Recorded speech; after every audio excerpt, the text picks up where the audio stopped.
Di tengah keberagaman simbol dalam kehidupan manusia, salib berdiri tegak sebagai ikon yang paling dikenal dalam kehidupan orang percaya. Bagi sebagian orang, ia mungkin hanya representasi hukuman mati yang mengerikan. Namun, bagi miliaran pengikut Kristus di seluruh dunia, salib adalah jauh lebih dari itu.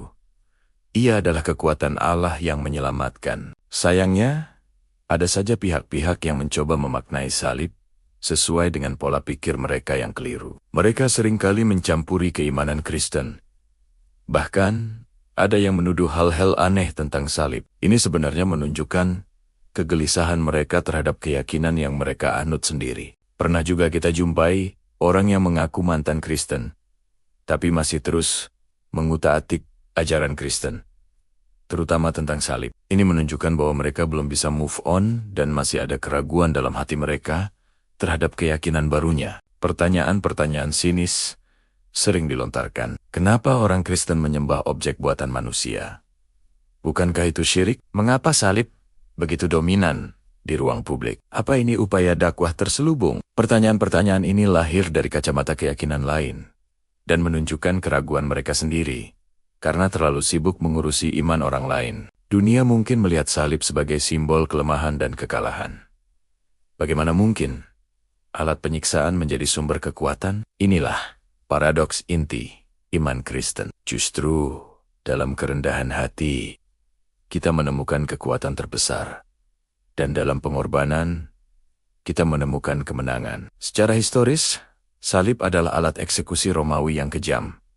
Diperuntukkan bagi penjahat kelas bawah. Ketika Yesus Kristus, anak Allah yang tanpa dosa, disalibkan, itu tampak seperti sebuah tragedi. Para pengikutnya hancur. Namun, di balik kengerian itu, rencana kasih Allah sedang digenapi. Rasul Paulus berkata dalam 1 Korintus, Unaya Diesio, sebab pemberitaan tentang salib memang adalah kebodohan bagi mereka yang akan binasa.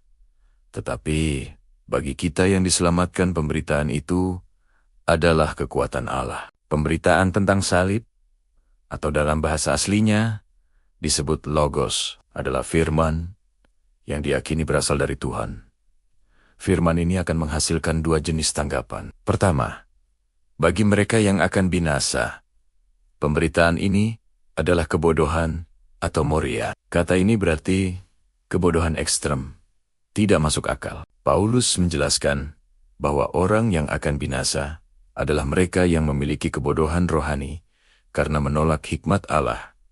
Mereka binasa, bukan karena Tuhan, tapi karena dosa dan kekerasan hati mereka sendiri. Kedua, bagi kita yang diselamatkan, pemberitaan ini adalah kekuatan Allah. Kata diselamatkan atau sozo menois berarti selamat dari kematian fisik dan kematian rohani akibat dosa. Bagi orang percaya, Injil adalah kekuatan Allah yang nyata untuk menyelamatkan. Salib adalah titik temu ajaib antara kasih dan keadilan Allah.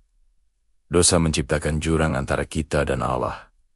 Keadilan menuntut hukuman, tapi kasih Allah mencari jalan pendamaian. Di kayu salib, Allah sendiri menanggung hukuman dosa kita melalui Yesus. Seperti yang tertulis di 2 Korintus, jam 5:21, Kristus yang tidak berdosa dijadikan dosa karena kita, supaya kita dibenarkan oleh Allah.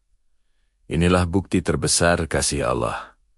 Kematian Yesus bukanlah akhir. Kebangkitannya pada hari ketiga adalah bukti kemenangan mutlak atas maut. Salib, yang tadinya simbol kekalahan, berubah menjadi lambang kemenangan abadi. Melalui salib, Kristus melucuti semua kuasa kegelapan. Kuasa dosa dan maut telah dipatahkan. Salib membuka jalan bagi setiap orang yang percaya untuk menerima pengampunan, hidup kekal, dan kebebasan sejati. Bagi kita, orang Kristen, salib bukan sekadar kenangan.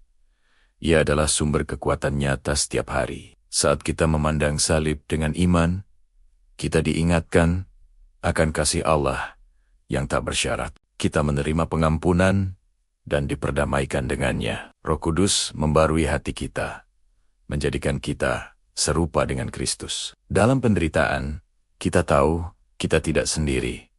Karena Kristus telah lebih dulu menderita. Karena Kristus menang atas maut, kita pun bisa hidup dalam kemenangan atas dosa dan ketakutan. Kasih yang terpancar dari salib menjadi teladan bagi kita untuk mengasihi sesama. Bahkan mereka yang memusuhi kita. Salib bukanlah kebodohan atau kelemahan. Salib adalah hikmat dan kekuatan Allah yang mengubah hidup. Terima kasih sudah menonton. Jika Anda merasa diberkati oleh video ini, jangan lupa untuk like, subscribe, dan bagikan kepada yang lain. Sampai jumpa di video selanjutnya. Tuhan memberkati.